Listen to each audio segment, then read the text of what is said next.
Yep, that shadow right there's me. You're probably wondering how I got here. No.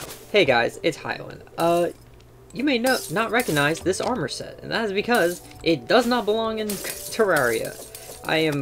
I've switched over to Calamity mod for this because I find Calamity a lot more fun than base game Terraria these days. Welcome to another one of my weird-ass fucking story philosophy videos. And today, besides trying to farm feathers in order to be able to get a sandstorm in the bottle to do this, we're going to be going over, for the most part, just, I guess, AU and fan content, sort of? And what makes a good AU in my eyes. It's just fucking stupid, but hold me out. There are two different subjects of it I want to talk about. Direct connect, like stuff that happens directly in that universe, but is from a different perspective. Such as, say, Mark Zhang's Silver, which follows the events of Team Silver and their own stuff. That is one such example. The other would be alternate timeline type content, such as, say, Flowerfell, or many of the different Undertale variants over the years. Those are prime examples of that. And let's just get right into that. And the main reason I have the philosophy that those two are, like, the preferable types is solely because I'm not one for changing the script too much. I don't like, despite, you know, myself with fucking Highland Andreas and my other character, I don't like changing up the script too much, usually. Like, if I do self-insert stuff, I'm going to try to keep the timeline. Just change up some of the ordering because there's a new person here with a new perspective, you know? But in the case of, say, something like Mark Zhang's Team Silver videos, that is an entirely new area of Remnant to explore. It would be the same as finding out what happened to Neapolitan after the events of Volume 9. Once again, using Ruby as a basis for my own, like, storytelling methods here. Can you tell part of my influence? But, in my opinion, a very good thing for her would have been involving the minstrel black market, as that was brought up like towards the start of volume 4-ish, that they had 4 or 5, that they had a very deeply rooted black market scheme going underneath Haven Academy. That is a very interesting perspective that only got touched up on with Miss Malachite. And then never again. Like, we go through the entire volume, and that's it. We touch up on Raven, we touch up on, like, the actual academy and stuff. We don't touch up on, like, we don't touch up on its underground. I know it was brought up in, like, more of a writer's, log, but still, like, you're gonna just bring this up at some point somewhere and just not talk about it further? My personal opinion for a thing that could happen is Neapolitan returning to Minstrel now, and basically getting into conflict with Miss Malachite. A side story event that could be very interesting, I think. Oh hey, a cloud in a bottle. Too bad that's not what I'm looking for. I'm just exploring this area right now, honestly. That's it. That's all I'm doing. Is that camouflaged? Yes. Increased movement speed. I already have the aglet. I'll go ahead and swap it out. I could use the boost. There we go.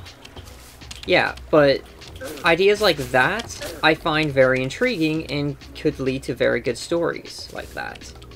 In the case of Mark Zhang's, Remnant has its set rules. It has organizations like the White Fang. It has the academies. It has its own local hunter systems and such. But beyond that, you have free reign.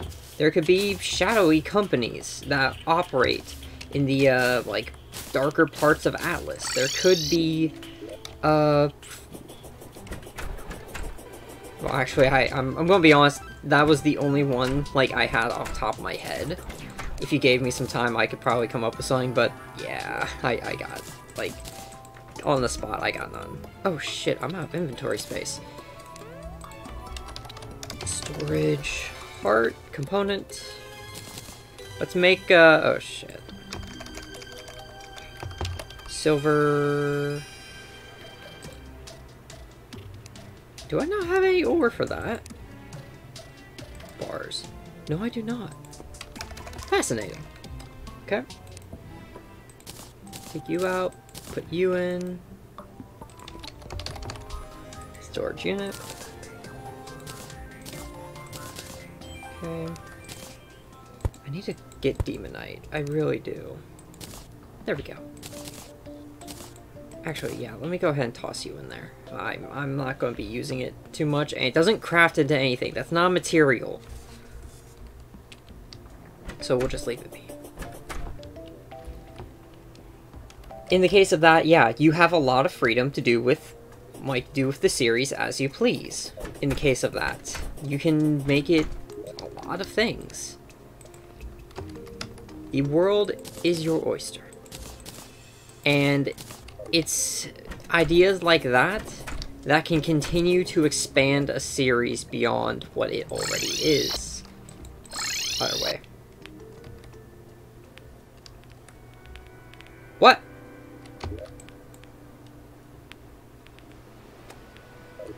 Huh.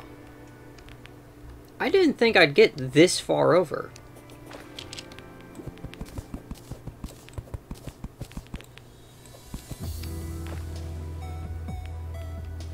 The more you know. While I try and fucking figure up... Oh god. That's a sea urchin. Just how far I want to, I'm gonna have to run on my way over if I want to figure that up, aren't I? No? Okay, yeah. Things like that are designs that I adore, though. That sort of like taking an aspect of it and building upon it in your own way. Like, Silver had, like, its first sort of official episode since the... since the series got, started, you know? And we haven't seen, actually, our main villain guy almost this entire time. We've seen the entire team, we've met a group of interest, but we haven't seen the guy who was in, I believe, the Charcoal trailer? It's been years. I don't actually remember too well myself. Get out of here. But enough gushing about, like, Silver. Let us go on to the whole AU thing. Or separate timeline thing, I guess. It depends on how you look at it. In the case of, say... I don't know Flowerfell too well, but I know that Undertale, people have taken the characters and done plenty of things with them. I can respect that. Like, the Underfell whole thing, making it so it was a lot more rough, and that the human Frisk was just... Fuck. Okay. I can just go down from here. I actually don't know what the sulfuric poisoning is. Oh. Oh, that's it? Oh my god, they made the sulfurous sea so much less deadly. Like, so much less. I remember whenever that used to just... That was like a consistent damage. You know? Like, that is so much better. It means I can actually, like, dive down if I wanted. Right now. Well, I could if it weren't for the fucking pressure of the abyss. Ah! Fucking edge of map, like, stop camera. I hate that. Oh, that always sucks whenever you're trying to build and it's just like, oh, this is the edge of the map. No further. Fuck. Get out of here. These feel a lot... The enemies in the Sulphurous Sea feel a lot weaker. Is that just me? I'll put the starfish right here. There you go. Yeah, that, like, they used to have, like, a couple hundred of them. No. No, I'm just playing on normal mode. Never mind. Okay, so this is all prepared for whenever I need it, or just to, you know, fucking have it. And maybe spelunk down, if I feel like. Also, I have a sample of sand, I have a sample of acid wood. I think we're ready. Right, Underfell, though. In the case of that, taking the concept and twisting some of the stuff on its head enough that it's so different, but you can still recognize the pieces is very nice. I like the idea of that. What's another good series that does that? Terraria... Actually, Terraria Calamity!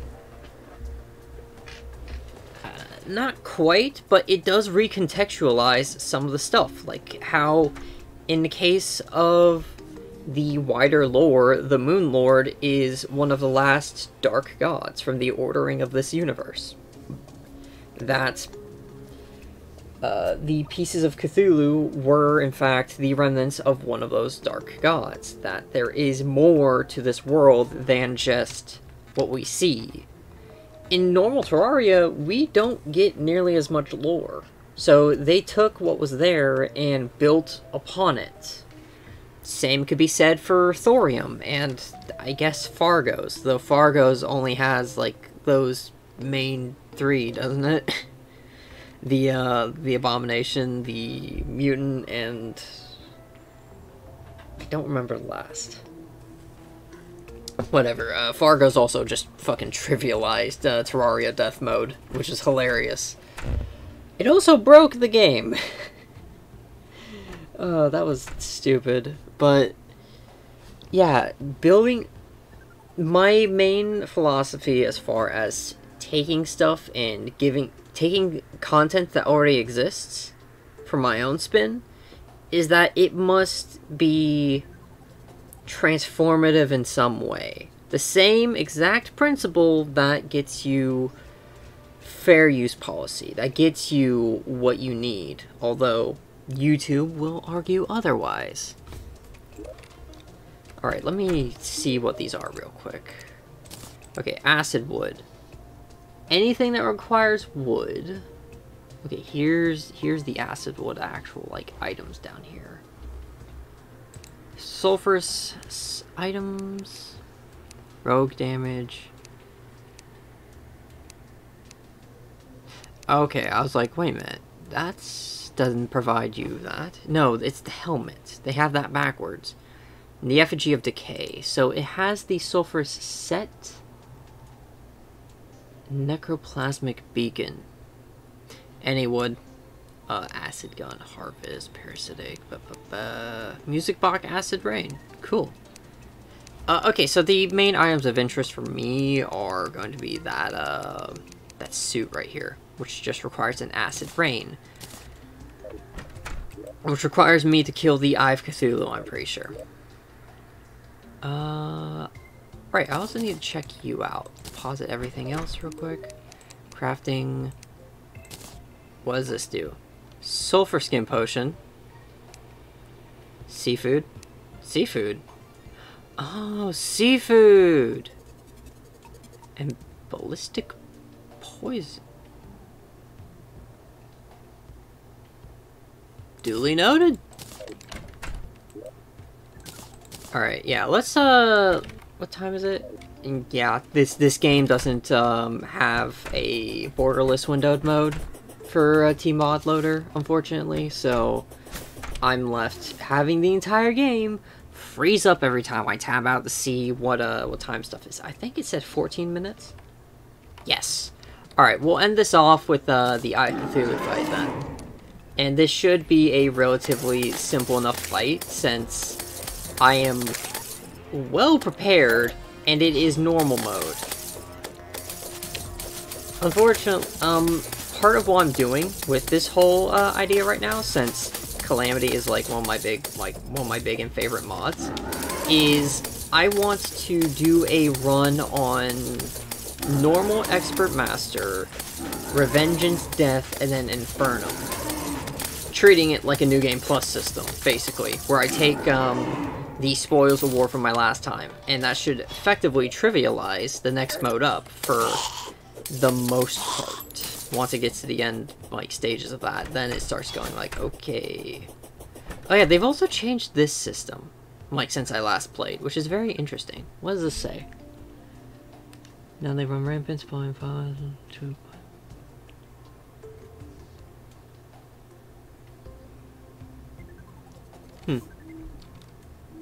Quite interesting. Also, how do you like my setup? I'm trying to do it as so it's mirrored. Like, this is going to be basically the exact same as this, except the rooms, like, actual things are changed. You already see my storage room. Below me is going to be the library, where I keep the lore items. And then, above, like, way above here is going to be the usual observatory I build with a lot of my builds. Just because I really like the idea of having that giant telescope, you know? Oh, Poogie! But otherwise, yeah, that's actually all for me. My idea is to be my idea of content, fan content, I guess, involving a series that already exists, is being transformative and taking what is there and changing it in some way to be unique, to give it your own idea of what it could be. Not what it should be, mind you.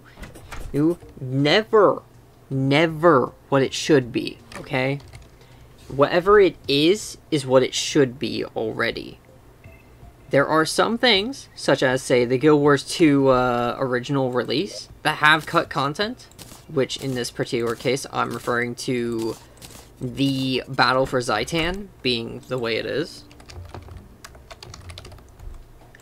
But in other cases, it is exactly how it should be, and you should not argue how it is then. As I said, though, my name is Ham Prism River. I'll see you guys next time, alright? Peace.